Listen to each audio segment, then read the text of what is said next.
Thank you. Welcome here. It's going to be an interesting session. My name is Herbert Enns, former professor here. And I was telling somebody earlier, I first walked into this space in this building in September of 1979. So I kind of almost came with the building. And it's great to be back. So I'd like to read the acknowledgements first. The University of Manitoba campuses are located on original lands of the Anishinaabe, Cree, Ojibwe Cree, Dakota, and Dene peoples, and on the homeland of the Red River Métis. We respect the treaties that were made on these territories. We acknowledge the harms and mistakes of the past, and we dedicate ourselves to move forward in partnership with Indigenous communities in the spirit of reconciliation and collaboration. So I'll briefly introduce the speakers first before we get started. So J.N. English, can you just wave your hand, is an astrophysicist and has, if you look at her credentials, has degrees in fine art before moving into physics. She's really an extraordinary individual. She and I did a little bit of work together maybe a decade ago or more, where we were trying to visualize a flume of hydrogen gas from 6 million light years away, captured by the Dreo Observatory in Penticton in the form of velocity slices. That's what we were doing, together with Parangi Rani from human-computer interaction. Rodney Luttrell is doing a residency here he's now based in Berlin, but he's a Winnipeg kid. And I believe it was Carl Nelson who was your thesis advisor, but I think I was one of the committee members, or I was somehow involved peripherally in his garden. And I also did a studio with him. I was just telling the two of the kids right over there in second year, right behind Kim, that I used to teach in the landscape program. And so you can chat, what's it like to have Herb as a landscape prof? You can ask Rodney, he will tell you. And Rodney did a theater across Central Park for a living, moving drama, Faust, as I recall, with these incredibly beautiful models. Those are visionary times. So it's for me, it's like talking to friends. So you may or may not be interested in what we're saying, but we'll be interested in what each of us is saying. How's that? So this is one of my favorite paintings in all the world, Jasper Johns. It used to be on loan to the Walker Arts Center in Minnesota, so we could go down there and look at it almost every time we went to Minneapolis. And it sold in 2010 for $26 million. Probably one of the highest priced pieces of abstract art of that generation. And the trick here is, I'm not sure if it works right now, but in the galleries, if you look at the yellow, black, and green colors for about 30 seconds, and then move your eyes down to the shape of the flag below, you will see their opposite, their complementary color, which are red, white, and blue. So that's what's happening in this image. It really suggests the idea of the perpetuation of an image, perception that travels with you. You hear something, a beautiful song, and it's with you as you're working, the kind of latency of impressions. Let's see.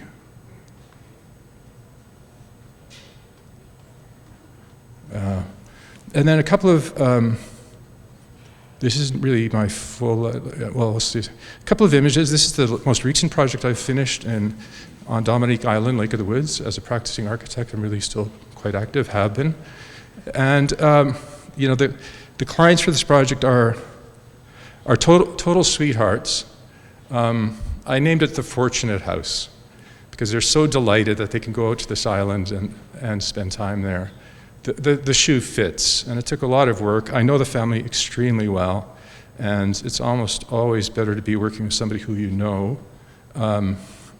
Somebody had asked them recently about putting art on the walls, and they said, why would you put art on the walls? The light on the plywood is so beautiful. So there is in fact a mirror here now in the front. But,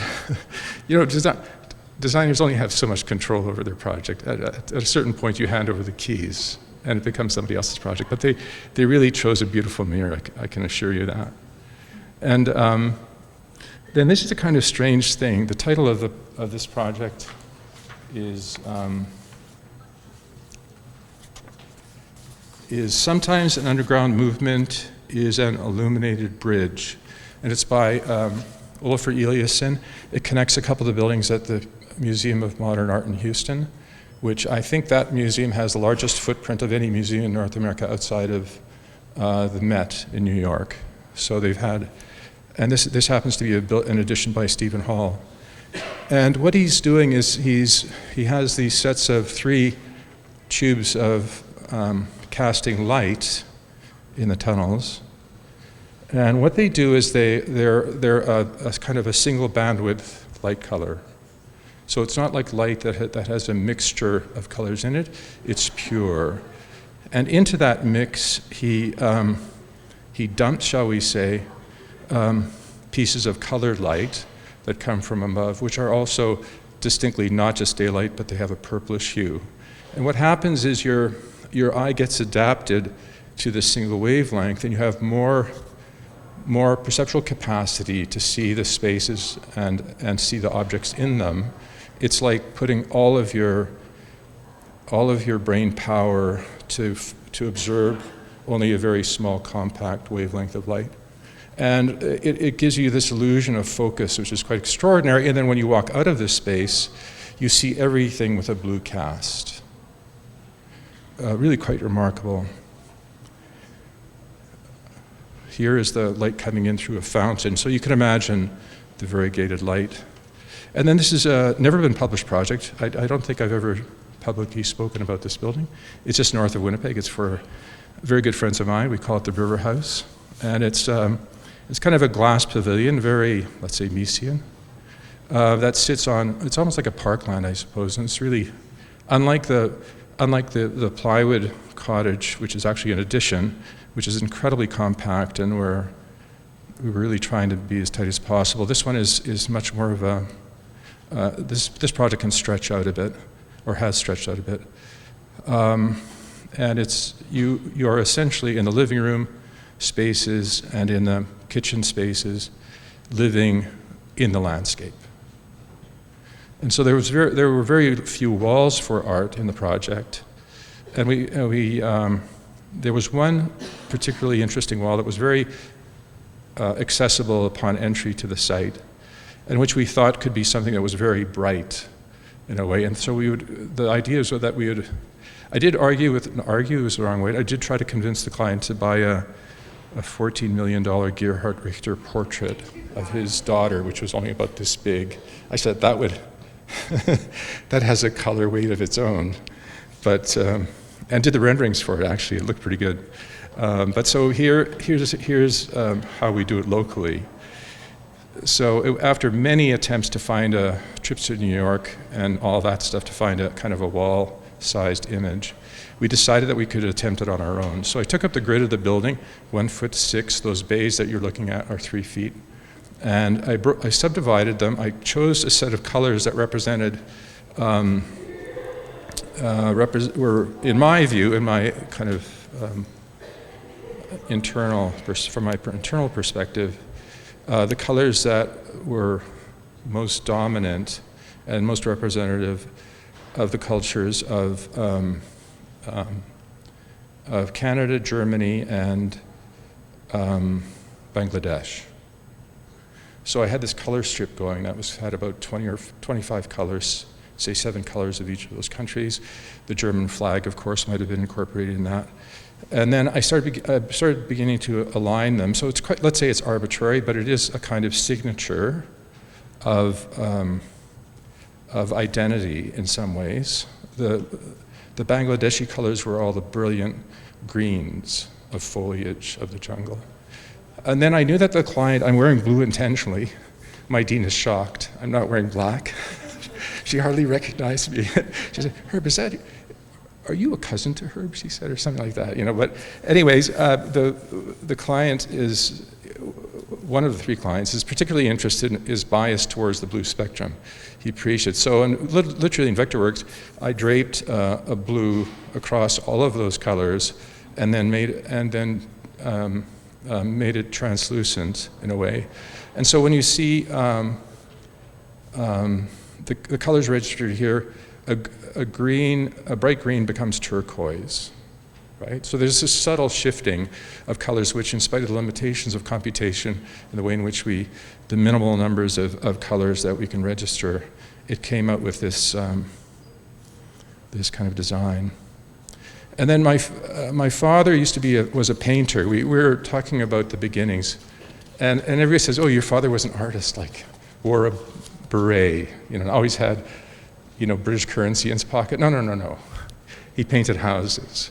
But if you think about and furniture, and if you think about always having a car with a trunk full of paints, stains, turpentine, color samples, sandpaper, brushes, paint sticks, all of that, for all of your life, this has an impact on you, right? So as you think about your own color sensibilities, it's super important to reach back in time. And I went back to Western Paint, where my dad had purchased all his paints. They still remember him. And they helped me find the color match of this sort of warped 11x17 inkjet print. So there's nothing magical about it. I think in color, you really have to take charge of your own space and kind of be who you are as you paint your environments. So lots of little jars. It turned out to be way more complicated than I thought, because they're selecting paints from a number of lines here, because they all have differences in their greens and blues. And then I worked with Robert Tate, who I think you must know very well. He makes stretchers for artists primarily, and does his own work. This is one of the last projects that was done in the Jarvis Street building before the big fire. I don't know if that rings a bell, where like 35 artists in Winnipeg lost all of their archives and collections and everything they were doing, like overnight. It was a huge tragedy. But this was the building that we did these things in. And he did the careful taping and painting of it. So this is not an art project that I painted myself, but I knew the guy who could make the stretchers for us, and I knew that that's some of Robert's working behind. In architecture, you're always collaborating. Here, the murals are showing up on this big blank wall, just tilted in place, and you think, well, should they just be tilted permanently, so you can begin to move them around in the space? And the puffy orange-red jacket here is for a person in the audience who I won't name, but that person has a particular affinity for orange, reds, and yellows. So we'll just rest on that image for a few seconds. So here they come, and then perfectly hung by some really fantastic carpenters. So that's the entrance wall that you see at a distance as you approach the house, and it becomes a kind of a leitmotif in a way of the inhabitants. Then I've been doing work with glass and aluminum quite a bit, and this is a prototype for a wall that we were going to build for somebody who I can tell you about it later, Rodney. And here's the prototype with different colors of glass being mounted. It sits on our deck with a simple piece of basalt to hold it down, and it becomes a constant piece of investigation. And this is facing west, so there's a westerly bent to the light that's coming in, and none of you have to get a degree in color research. You can start doing it tomorrow, or this afternoon. And here's another image of that house with the house with no paintings. And I think that's it. So we're all asked to do about 10 minutes, and I'm going to hand it over to Jan English now. Okay, I just recently discovered, can you hear me well? Yeah. I think this mic is better aimed at me than you, Herb. You were higher up. But I just recently discovered that the building I inhabit at the University of Manitoba, the founder, it's named after Frank Allen, who was the founder of physics in the Faculty of Science here. And look at what he studied, scientific papers on color vision. And this little page here is talking about complementary colors. but I didn't know that before, and Herb asked me who my inspirations are for color, and they're mom and dad. And, oh, I see PowerPoint kind of screwed up the text. Apologies about that. But my mother did needlepoint, and my father was a landscape painter. And that's where the confusion came about with Herb and I about painting walls and painting landscapes. Also, when I went to the Ontario College of Art and Design, I was very influenced by a color theory course by Jacques Dagenet, and I really liked Albers and Itten, of course. And I kept my art practice going through all of my studies in astrophysics, mainly by making my peers make artworks and exhibit them. And then when I was a postdoctoral fellow, I was on a board of directors at the Modern Fuel Gallery, and I organized workshops and curated an exhibit. But then my time became taken up with public outreach images. I moved to Baltimore and worked at NASA's Space Telescope Science Institute, and I facilitated the Hubble Heritage Team, which was a team that collected data from an archive and produced public outreach images. That moved me to working with all of my colleagues that I do scientific research with and making public outreach images for them, and that on the bottom is just a few of the projects, still including the Hubble, but also radio telescopes. Now, you might be asking at this point, what is a public outreach image? And that is anything you see in a textbook through to online, and the ones that I focus on are the ones that are made by research astronomers, and they have a large impact on culture and doing science. Now, for the Hubble Heritage Project, we actually wrote up what our motivation was for this. By emphasizing compelling Hubble Space Telescope images distilled from scientific data, we hope to pique the curiosity about our astrophysical understanding of the universe we all inhabit. So this is a way to build bridges between research astronomers and the public. Here's some examples. We worked as a team. We all had input to every single image, but one of us out of the team of about 7 would be guiding the image. And so these are ones in which I was a lead image maker. And I'm just wondering here, do we want the lights turned off over the board so we can see these images? And I'm going to describe in a moment how we assign colors and make these images. Great, thank you. So one of my roles in this team was to train my colleagues to understand composition and color theory and experiment in thumbnails before going ahead and making images for the public. And this paid off because we were able to use techniques from art and design to make striking images, which meant our hits on the internet were very high. Indeed, when I make an image for NASA, I get in the first day 1 million hits. But what was really important was the audience understood more quickly our science. But I also continued to do a different kind of public outreach where I collaborated with artists, and artists turn out to be very collegial ambassadors to audiences that would not otherwise be aware of our work. And I would work with people like Emily Gong, we showed in China a few years ago. Nicole Lizet is a composer who is a Governor General Award winner, and this is one thing when you're working with scientists, you're very constrained about what you can do. But when I showed her this image of my cat looking at a data image, she said it must go in the piece. It's very fun to work with artists. This is my most recent work. My friend Kim Breland is here. She was also in the show. And mine is called Landscape and Target Sample Number 1.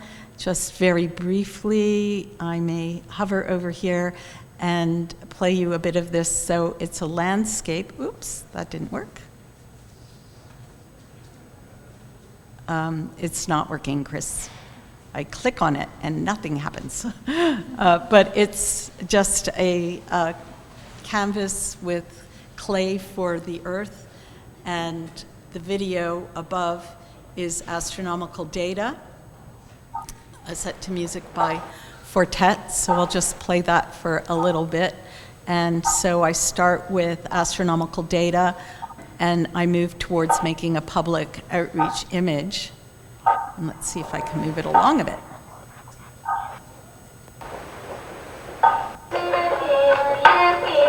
And then I draw with it.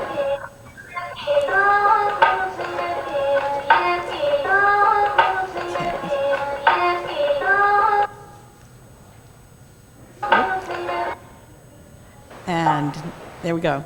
So I'm told that everybody understands electromagnetic spectrum in architecture and the different wavelengths. So astronomers work with all of the electromagnetic spectrum, which we characterize by the distance between the peaks when you describe light by a wave, and that we call that the wavelength, and we work in gamma rays right through to radio regimes which have low energies, and the gamma rays are the high energies.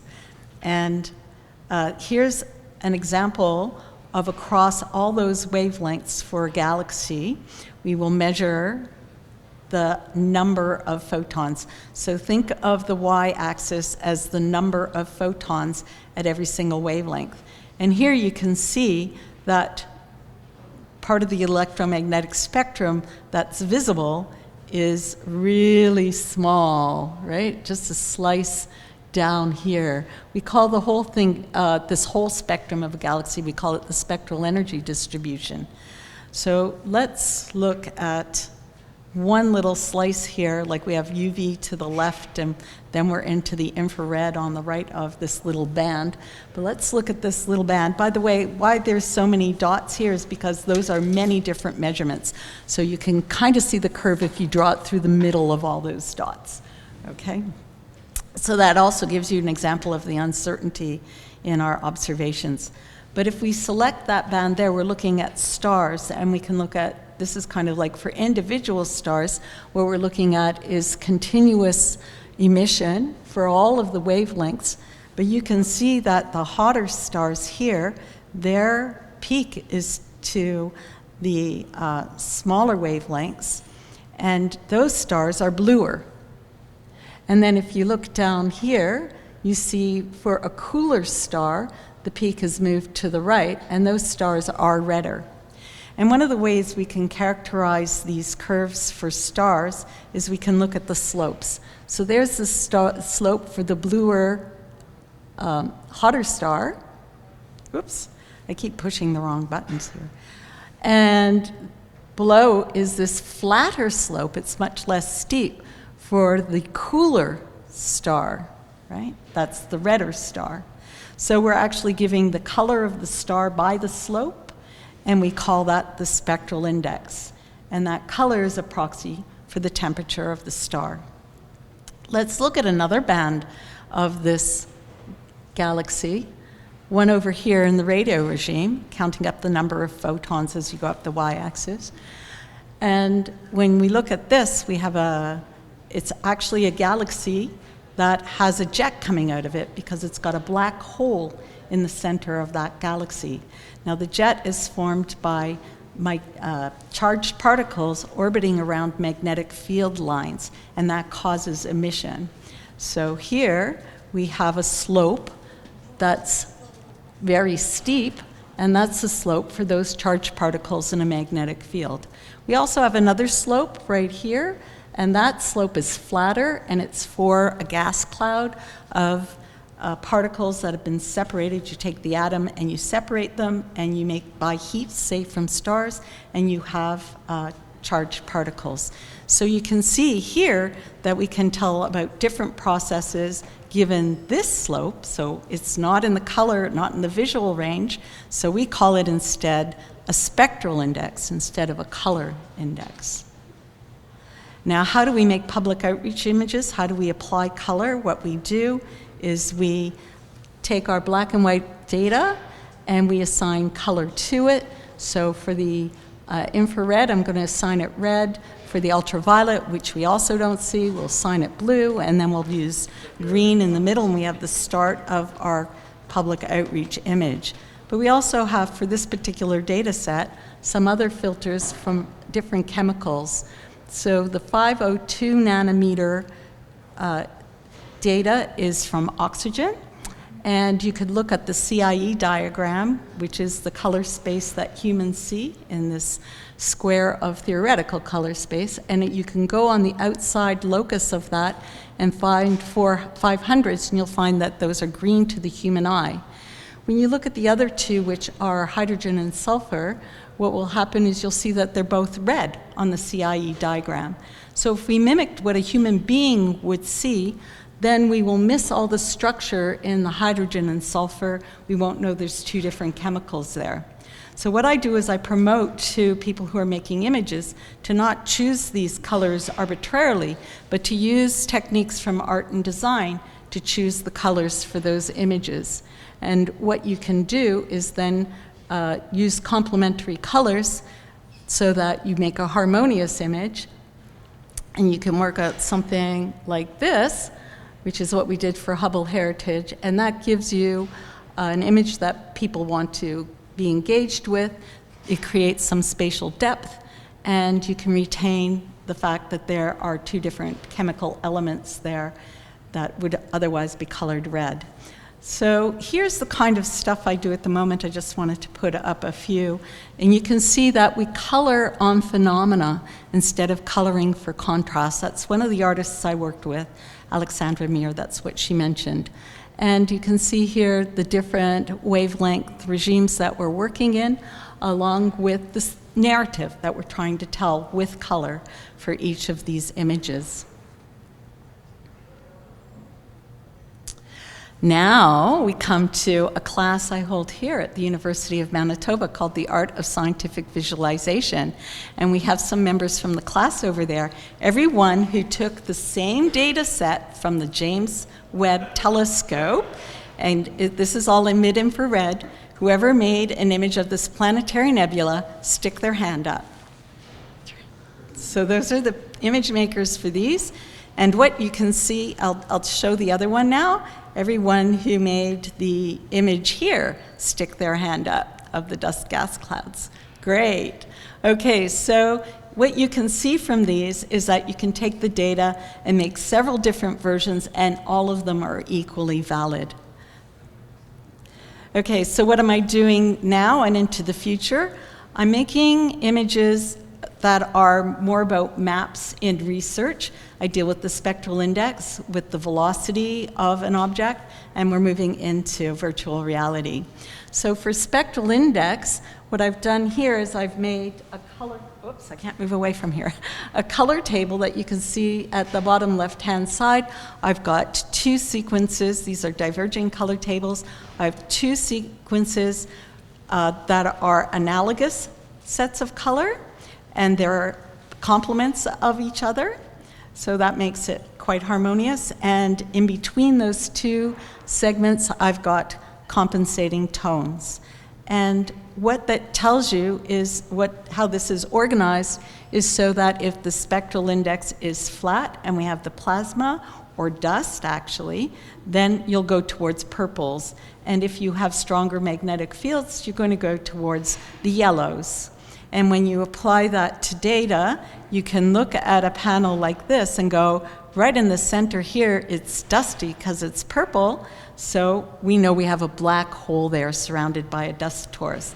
And when you look at galaxies edge on, you can see that they become steeper as you go out into the halo, so you know you have strong magnetic field and charged particle emission there. You can see this on GitHub. We have tutorials. There'll be another link to that coming up. We have here compensating tones. Anybody not know what compensating tones are before I go on? Oh, great.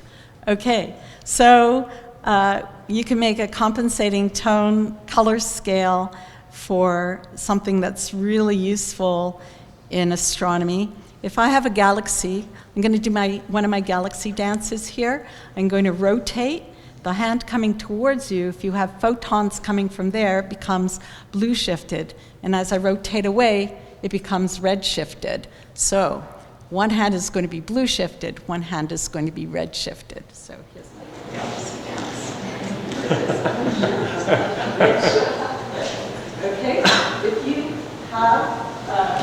As Herb mentioned, gas data, and you have it rotating.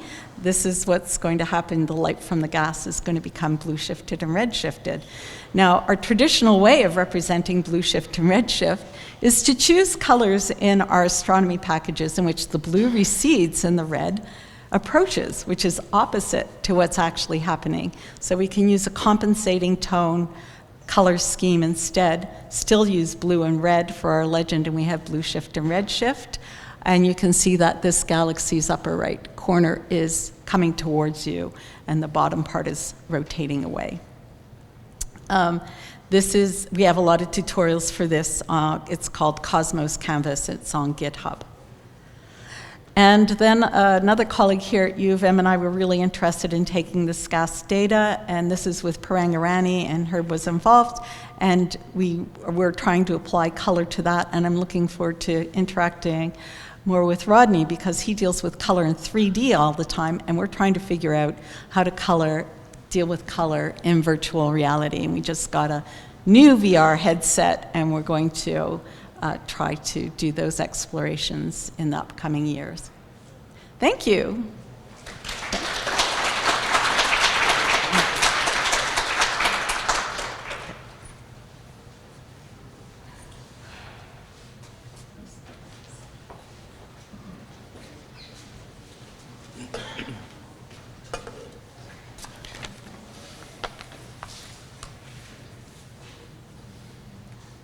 Thanks for the help.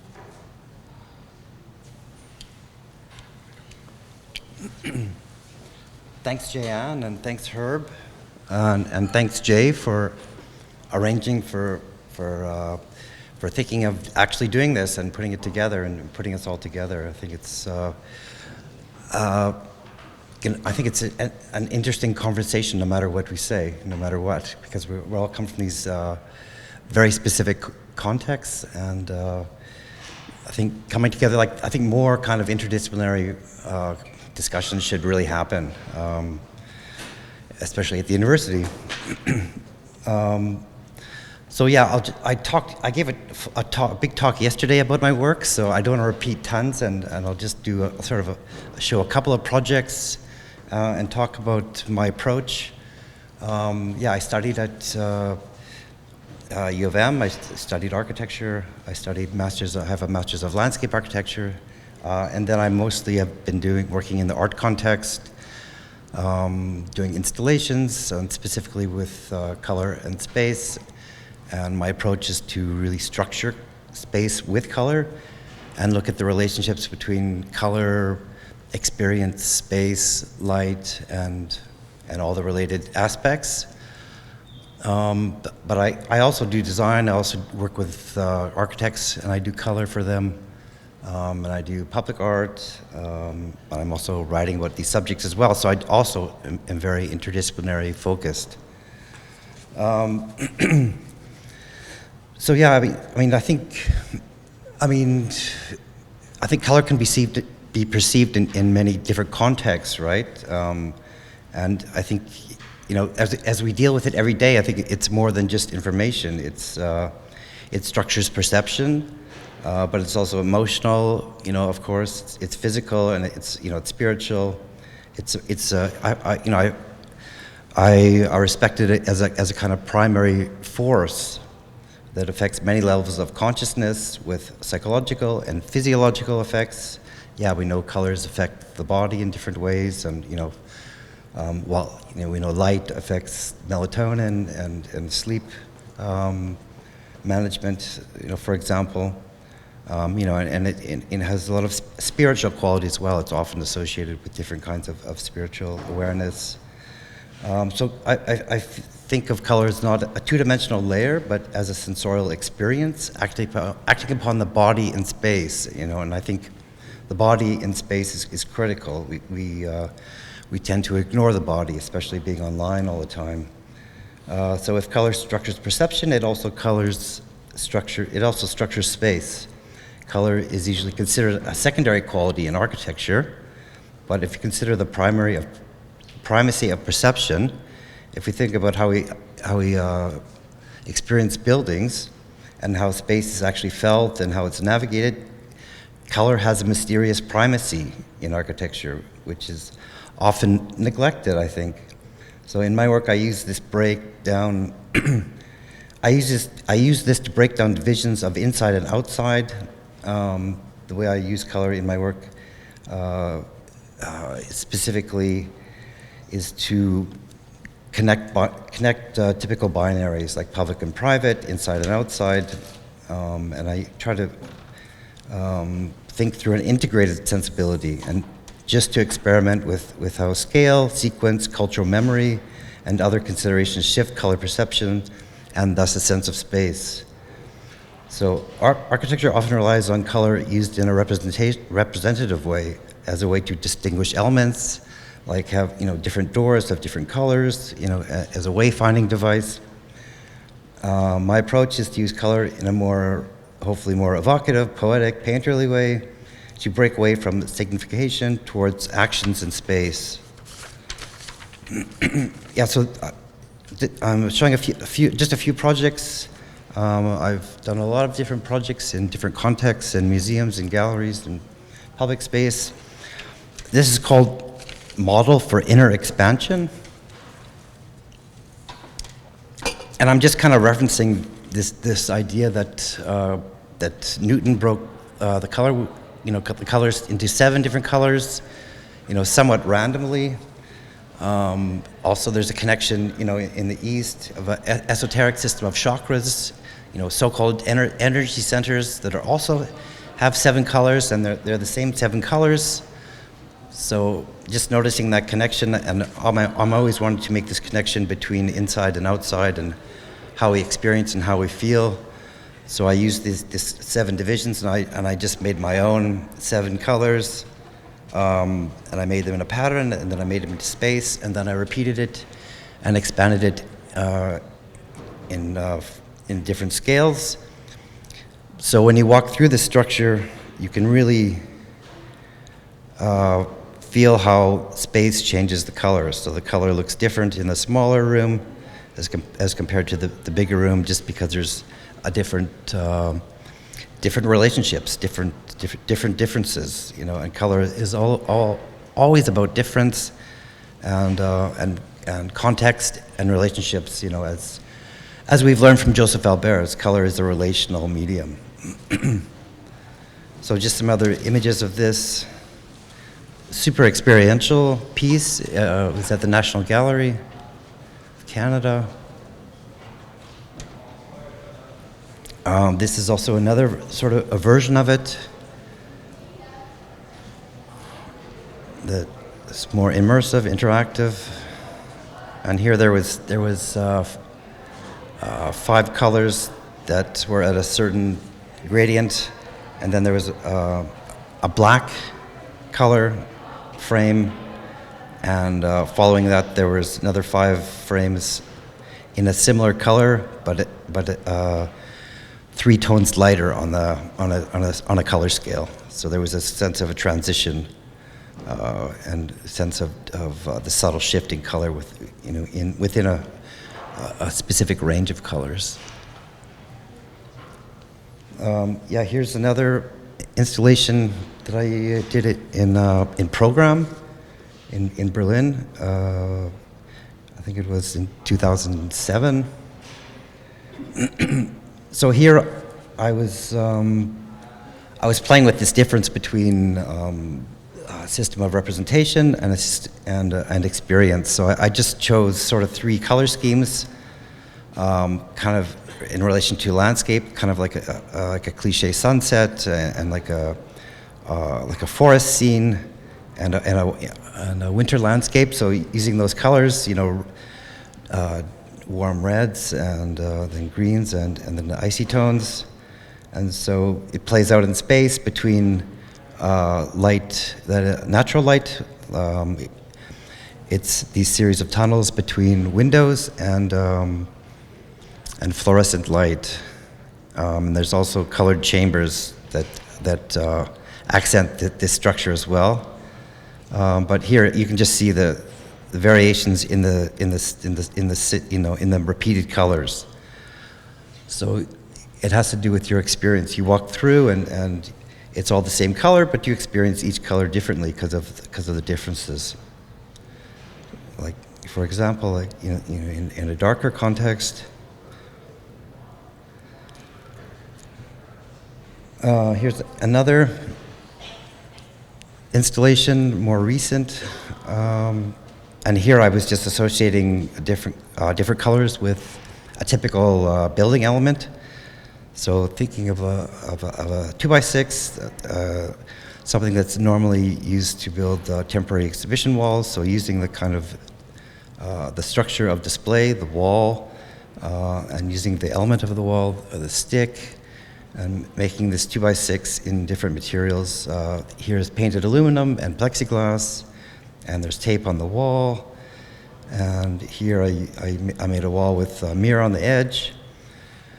So it's kind of expressing this, giving a kind of agency to just basic infrastructure, and not thinking about objects or collections, but thinking about people and space and collectives. Yeah, and these are different versions of the same exhibition in different places. This is at the Alberta Gallery of Art. So there's a play of light and color as you walk around it.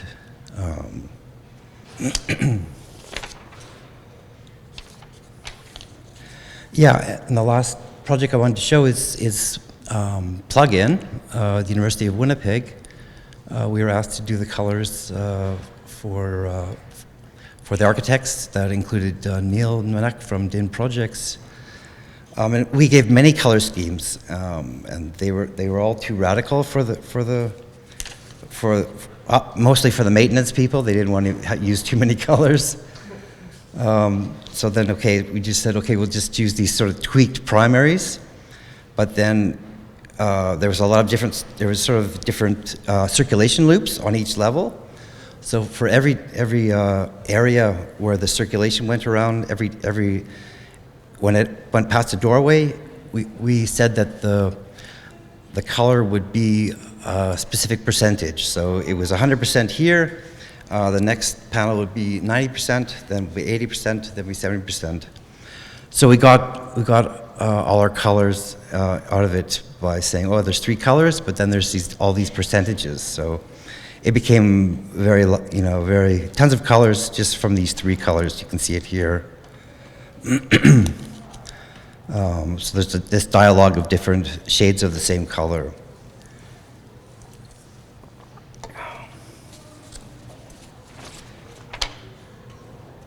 So yeah, I just want to end with a couple of quotes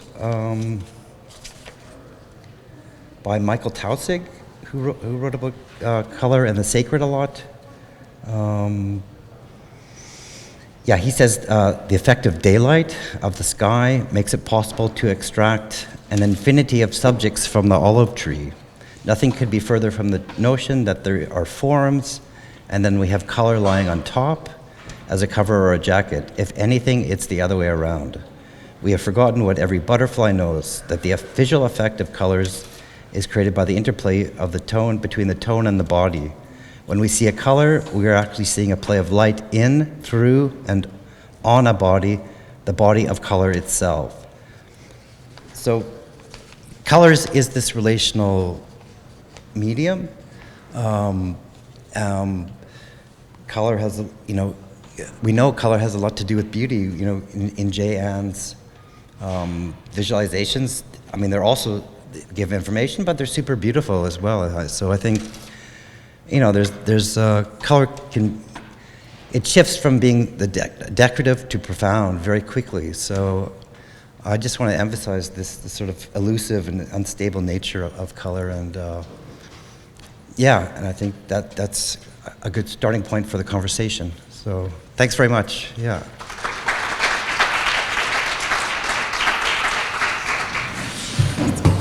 Great. So we're now going to do a bit of. We have 10 minutes. I can speak faster. I know I can. So maybe I could start by asking a very simple question. What if you were thinking about what you'd be doing 2 years from now? What would you want to be doing? in terms of your color research? I want to do bigger installations. I want to do really big ones where people get lost in, and you know, and that are really environments actually. So for me, kind of, I work at all scales, but and I've done quite big installations. But you know, in the future, it would be great to do a really big one at some point somewhere. Yeah. Wow, scale. How about you?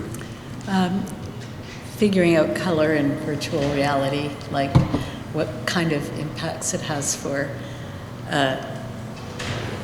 representing motion and giving you the experience of motion, and all our other parameters in the data that we want to explore, and see if it can be as interesting to use as some mathematics.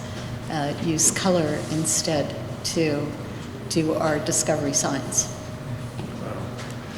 When Jan and I first met, we were working on with a VR lab that was out at Smart Park. And the problem was we had this very complex cloud with interpolations of all of the rough data from the velocity slices. Your students know what this is. And everything worked well, but when we made a gesture to rotate this flume of hydrogen gas, the computers had to do all the computation. So there was no joy, there was not that instant response. So there's lots going on in terms of speeding up computation that's going to help you on that. Yeah. We also have huge data sets, and humans are better at determining features by eye than any AI. So it's important that we actually explore this mode. Fantastic. Where do I want to be in 2 years from now?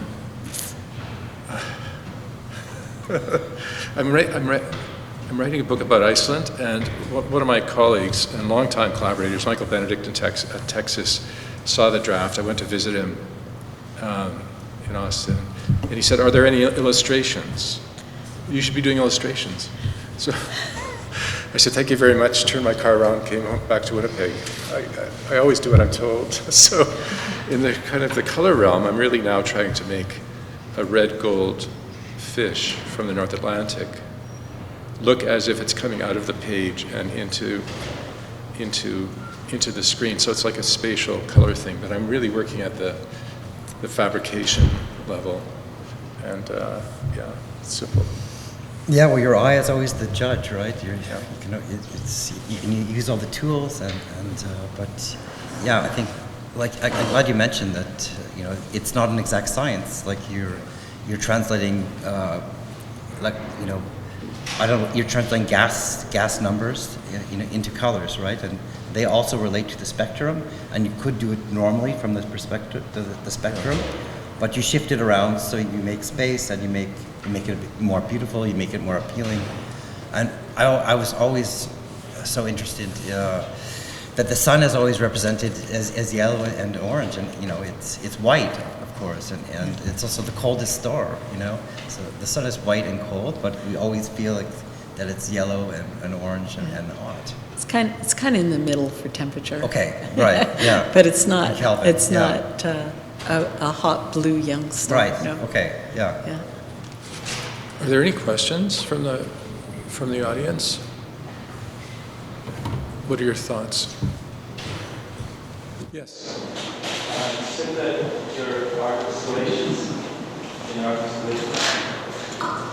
in your art installations, you said that you had the color changed the perception of space. What were some of your findings in terms of what colors let you perceive the space differently? What were the findings? Yeah, I mean, it really depends on the context. If it's outside, then there's a lot more light. Then maybe you have to make more darkness. There's a lot of parameters to play around with. From value, light and darkness, to hue, to chroma. I mean, there's different rules. But I'm more interested. I'm not trying to make space. I'm not trying to make things three-dimensional. I'm trying to make colors in space, and the spaces affect those colors, and the colors affect those space. So So we read the space differently. So basically, like in plugin, I'm applying a system within the system of the architecture. So you read basically you read the circulation systems as these color feature. So it's not about what's bigger, what's smaller. It's more about what has more quality, what has more relationships, what gives you more interaction or emotion. So yeah, it's not like I'm playing with foreground and background. I'm trying to integrate it with certain agendas in terms of what I think of the building and the space and the proportions. Yeah. I think, yes, your question. So, when you're creating art for pieces that are going to be shown, like in galleries and stuff like that, do you take into account, that area it's going to be displayed in, like the floor and stuff like that? Does that ever play into? Because sometimes, you go to a gallery and it feels almost disjointed between, like the surroundings of the art piece, and so I just wonder if you take that into account when you're creating a piece that's going to be shown in a gallery. Yeah, of course. Yeah, and I also do exhibition design, so I also create different contexts for artists to show in as well. So I'm super acutely aware of that. And yeah, because I do installation, then I naturally sort of got into exhibition design. Like the 100 colors, 100 shades of black and white. Right. Yeah. Use that as an example. Yeah, like we had to show Laszlo Moholy-Nagy exhibition in Berlin, and we couldn't really show films, and there was very, very valuable paintings that had to have very low light.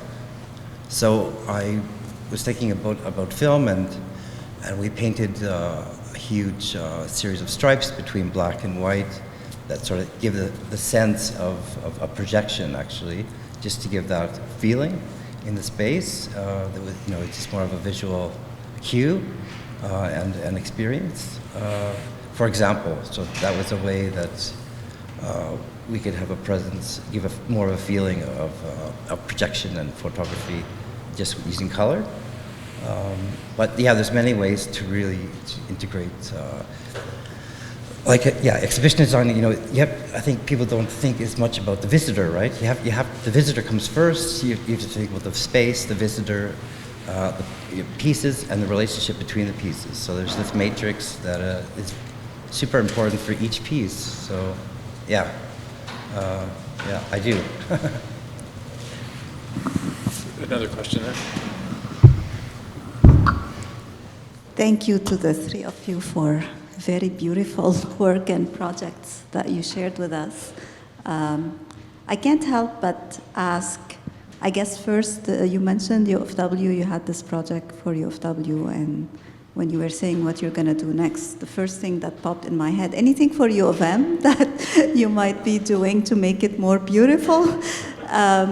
And the other more serious question for everyone, and I don't know the answer to this, but I guess we all appreciate this because we have a vision, we can see colors, right? But to reach out to the colorblind or, people who cannot even see, like, is there anything being done for people to appreciate this kind of work?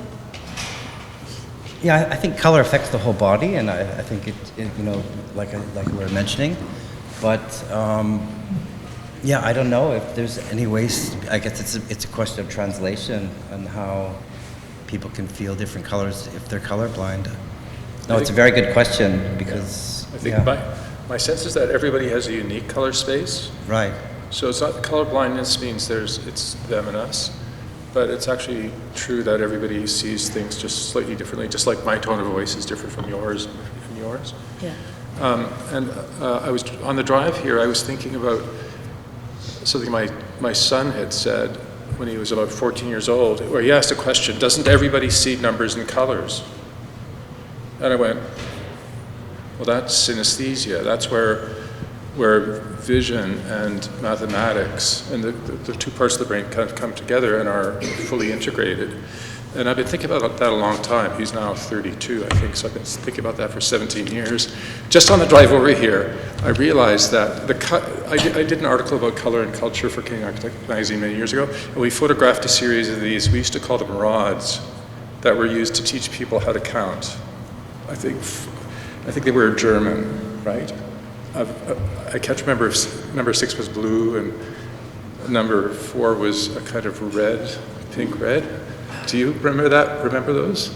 And so the volume of the wooden piece was if it was a 5, it was 5 times bigger than the module of wood for 1, and they were all colorized. So it occurred to me that that we attribute these things by way of a deep history, and that maybe he was just my son was just a really careful, cautious, confident, and observant student when he was a kid learning the first. How do you teach a kid that 1 + 2 = 3? Right? You could assign a volume to it, and then you assign a color to it. So there's all kinds of things like that trigger this idea about the mind and how it works, how memory comes into play, how you remember colors that you've experienced in one place or another. And so it's entirely complex, but you have to, there's my favorite Gerhard Richter book. He's a famous German painter. I've collected most of the contemporary books on his work. Is one called Ohne Farbe, which means, it's German, it means without color. And it's a book only of his black and white paintings. And to me, it's the most dynamic thing. And I remember driving my dad around towards Lockport or something on a very gray day. And I said, Ohne Farbe, no color. And he didn't realize what I was referencing, but I was kind of toying with him. He agreed the whole landscape was a kind of set of grays. So some of us would appreciate that kind of neutrality, and some of us then think that we see one color, but we actually are seeing a color that's very different in the minds of somebody else. There was an old Bauhaus trick that they used in early education, is to ask a class of 110 students to all show up at class with a 4x6 sample of a material that they thought was red. And then they'd align these all on the stage, and really there were no 2 reds were alike. So the question about color blindness is a really interesting one, but I think there's innate sensibilities and acuities that really distinguish all of us as having some sort of affinity, attraction, and also blindness to one color or another. That's the way I see it. Yeah, it's true. In the class, The Art of Scientific Visualization, we have 2 color contrasts that are useful if you're presenting to people who are colorblind. But in that class, we've learned that I've taught it about 3 times at U of M, and there's been 3 different kinds of color blindness in the class. And what we've actually discovered, like, yes, we can compensate using values, so they can see values instead of color, or saturation instead of color, but we have learned that they have to actually compensate for us. So they are making images, and they have to make the images so that we see them and that they're harmonious to us, that we will engage with them and continue to look at them. And we get, all of us, both the people who are colorblind and ourselves, we all get very entertained by this. I'm conscious of the time, so I think we'll wrap it up. But I have one observation to make. Nothing happens in a vacuum. So I remember Eli Bornstein coming here to do a lecture about his work, and he did a long talk. He's an artist whose work, one of his sculptures is between the Architecture 2 building and this building. He was very fond of us as we were trying to develop interdisciplinary studies. He was very keen about that. I think he's just turned 100, or he's just over 100 now. Yeah. And it's still really, really vibrant. Rodney wrote an article in the pamphlet the pamphlet's title, which I've never seen, I just came across it. I haven't seen a copy. I need to get a copy. Yeah. If it means I have to drive to Saskatoon to pick it up, I will. Yeah. I'm sure it's in the library. But the book is called and Art at the Mercy of Light, recent works by Eli Bornstein, really quite fabulous. And in it, Rodney did a beautiful essay called Infinity Playfully Unfolding. So there is this kind of, what I see in Eli, of course, is a perpetual joy in working with these colors. It's a bit like a birthday cake is always, it's never gray. There's a kind of exuberance to your work and to all the work that we're trying to do. It can have a very positive effect on everybody. And the last question of Eli's lecture, which must be in the archives here, must have been recorded. Somebody over here in the audience said, "Can you say something about color?" It was the one thing that he just didn't discuss at all in his lecture. About his work is only about color, and he put his head down like this. He said, "Oh, color, it's so complicated." So. I'd like to, in a way, in post-dedication to Eli Bornstein and the other colorists who have been working with us and some of our former teachers, I think of Grant Marshall, of course. This discussion is not in a vacuum, and I think Jay was very, very keen to have us reintroduce the subject into the kind of, let's say, the intellectual culture of the school, and maybe there'll be a rebound, if not the end of this term, perhaps next term.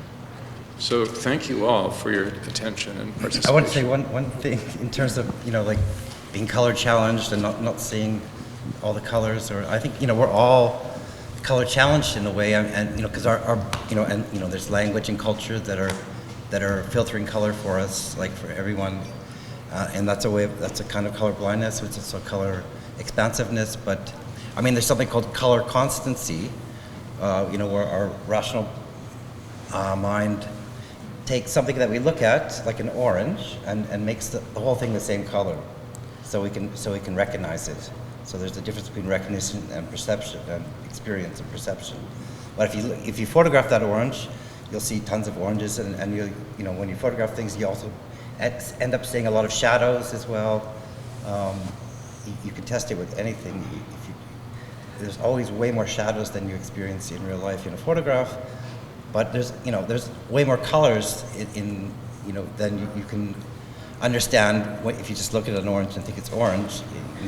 To really look at something, there's thousands of colors in one little thing. So I think we're all, I think we're constantly learning and relearning and unlearning and trying to figure out how to see all the time. So I think it's a more universal thing, of course, in terms of how to see color and how we're hindered. Actually, it's a lot about taking away the frames that are closing down perception. So yeah.